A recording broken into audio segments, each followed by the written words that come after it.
Donc la première chose que je veux vous dire, c'est que d'abord, merci d'être resté malgré le dépassement de l'horaire.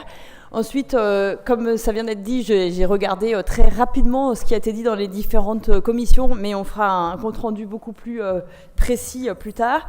Donc voilà, je voudrais juste faire remonter quelques idées qui me semblent importantes, qui ont été évoquées dans ces différents groupes.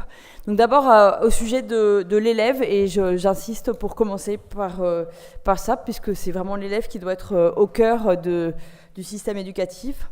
Et donc, la première chose, c'était de valoriser sa culture, sa langue, donc de partir de qui il est et pas de ce qu'il doit devenir. Voilà, de sensibiliser les enseignants aux différents contextes sociaux dans lesquels les élèves grandissent. Et puis ensuite, de susciter ou au moins maintenir la curiosité des enfants qui est très grande quand ils arrivent. Et on voit l'école a plutôt tendance à la faire diminuer qu'à la faire augmenter.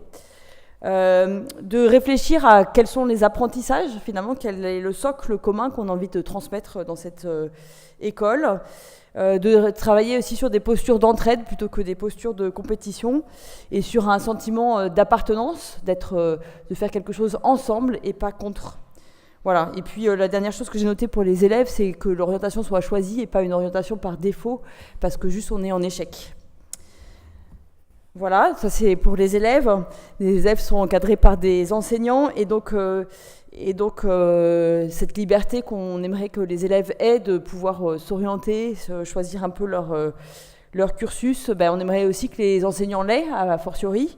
Et donc cette liberté d'adapter des contenus d'enseignement, donc d'avoir un programme qui est certes fixé par l'institution à l'échelle nationale, mais un programme relativement minimaliste pour laisser cette liberté aux enseignants.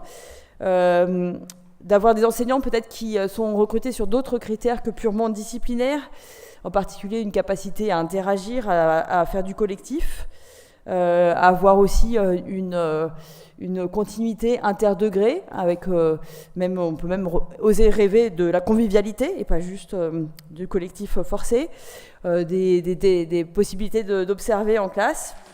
Et puis quelque chose qui revient beaucoup et qui revient partout, c'est la question du temps.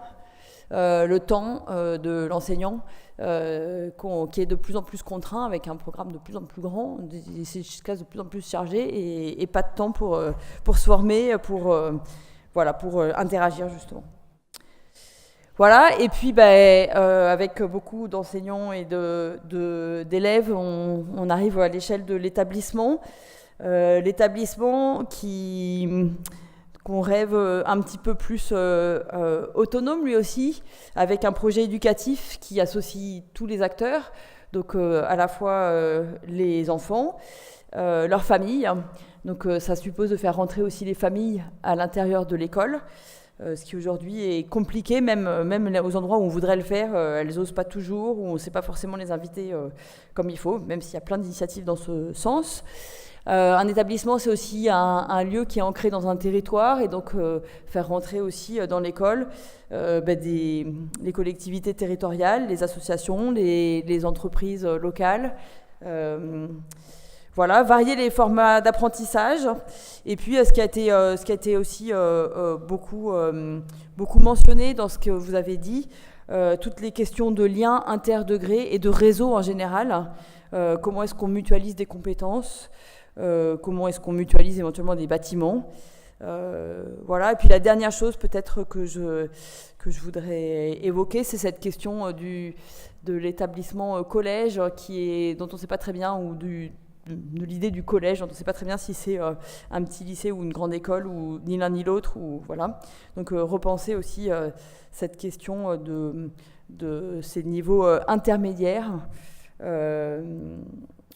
Voilà, je crois que j'espère avoir balayé à peu près toutes les idées que vous avez évoquées. Évidemment, c'est très rapide, et encore une fois, on fera ce travail plus en profondeur, de faire remonter tout ce qui s'est dit. Ce compte-rendu vous sera partagé. Ce compte-rendu sera intégré avec les autres comptes-rendus de toutes les réunions de terrain. Il permet aux groupes qui travaillent de nourrir la réflexion. Et à l'issue de cette réflexion, vous aurez de nouveau en avant-première les résultats, donc tous ces scénarios qu'on propose pour pouvoir faire des commentaires aussi sur tout ce que vous voudrez. On espère que ce projet soit le plus collaboratif possible. Si on rêve d'une école qui est collective, alors il faut qu'on la construise ensemble. Et voilà, donc je vous remercie beaucoup de votre participation, de toutes vos idées. Et puis j'espère qu'on reste en lien pour continuer ce projet. Merci beaucoup.